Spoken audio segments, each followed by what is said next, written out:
There's a lot to talk about with your book and everything from the technique and the technical side of what you were trying to do to the more personal and whatnot stuff that you were trying to convey.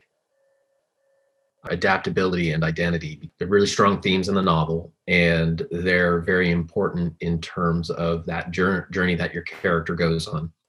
One of the things that I think is interesting is that the character goes through several transformations of their identity, some forced upon them, some chosen. And in the final analysis, after all of this adaptation and these shifts of identity, they settle back on their own, their original identity. They choose to go by their original name, Rhoda. And the question Rachel asked, and I think it's a good one, is why does the character come back to that name as opposed to, why is it a return rather than something new, a different identity? It's a different name, a different way of identifying themselves. What I wanted to show, at least in the novel, is that a lot of her past, with her family especially, it was rooted in goodness, and that's what gives her a lot of her strength.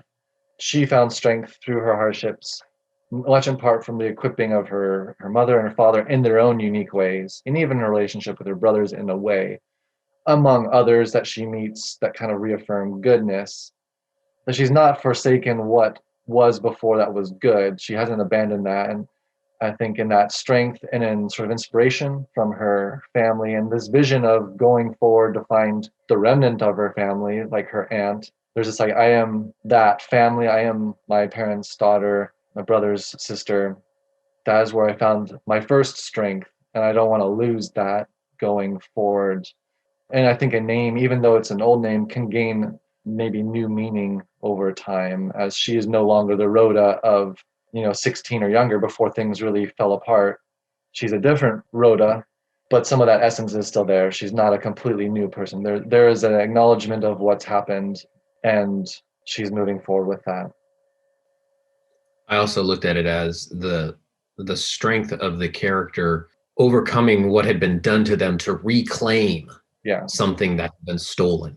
There was a way in which that was really powerful by overcoming the way that name had been sullied by what they'd experienced. And I wanted to address that and also talk a little bit about craft because my relationship to this novel goes back quite a ways, and I've read I've read submissions of parts of it that are no longer there. And I know that as dark as the passages of torture and abuse for Rhoda are, I know that it used to be darker. There used to be more of that. And so my curiosity is, obviously you've gotten a lot of feedback about it and listened to what people had to say about it. And I'm curious as to what the relationship is for you in that trying to convey the message of how difficult this situation needs to be for this character.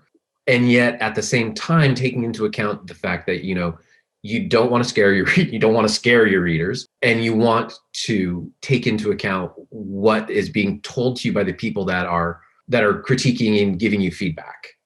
How far does that feedback influence what it is, the choices that you're making in that process? Because it's clear that there's a goal that you have in mind with the scenes that you're giving the reader, and how much of an influence does the feedback that you got have on the final product? How far maybe did it go from where it started to where it ended up? That was certainly one of the more challenging parts, trying to find that balance, fine line, if you will. And I think some of the initial feedback, especially in the critique group, was helpful, with how far a scene goes. And so I definitely took a lot of it to heart, especially if it's thematic. But I also was paying attention to and realized how much, like with many things, everyone has a different sensitivity based on their experience. And so I was trying to gauge. And I've had a couple people in the early forms, especially, read it who have gone through trauma themselves. And so I really valued that feedback too, because I wanted to be very sensitive to it. I didn't want to, by any means, glorify anything. I wanted it to be real, but also not, I knew I didn't want to be graphic either. So I tried to find that balance in what isn't said will give you enough that like it's horrifying. And again, different people have had different responses to how horrifying it is, I think, especially based on experiences that or maybe stirring too much intense emotions from their own past. I think probably more guys aren't just affected by it in the same way because it's just, I think, more foreign to them. But in that sense too, then trying to make it real enough that for someone who hasn't experienced it, like this should give you pause and horrify you.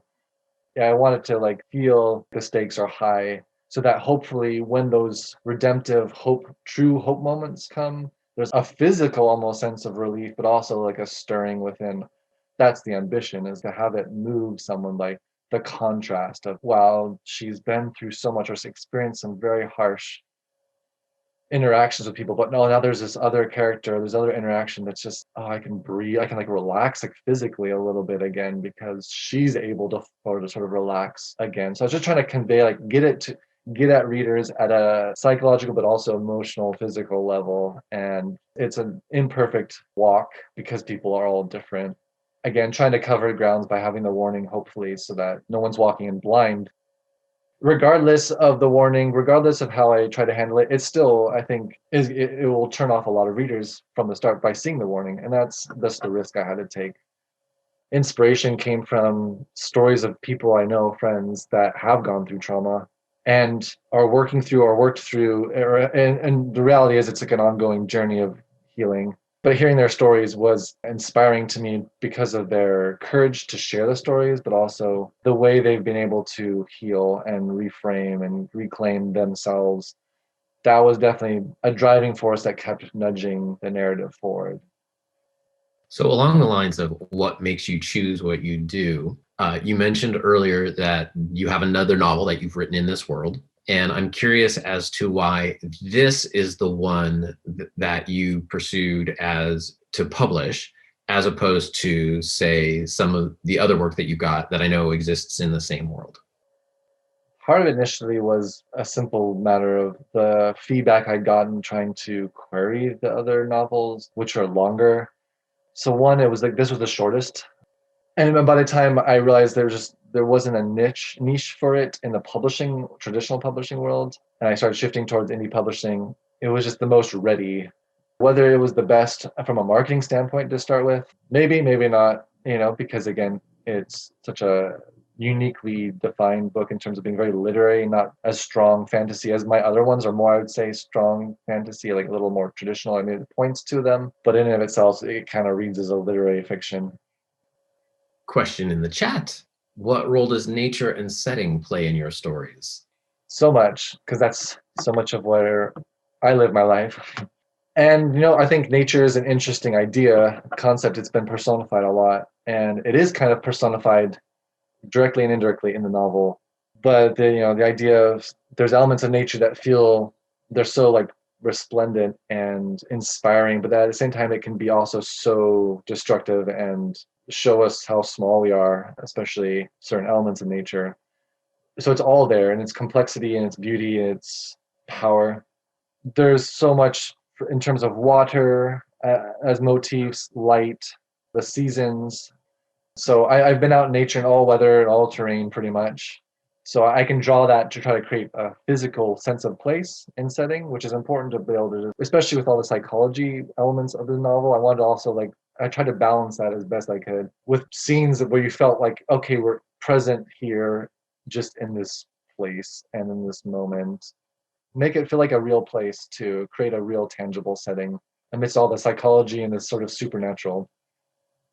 Rachel actually has a really interesting question, I thought, which is that despite Nabalak's abuse, Rhoda never gets pregnant, right? And there's a way in which it seems like there might be something magical involved in that. There might not. It's not clear.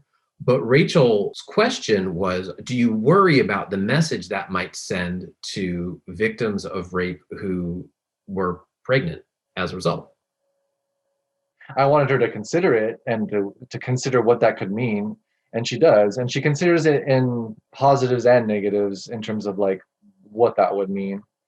Because I didn't want to just say like if she gets pregnant, like in her own thinking, then it's all bad. Like she didn't think that way. she even has this like a maternal instinct, like how would I protect? I don't want to bring a child because I don't want it to be susceptible to what I've had to go through or to this man.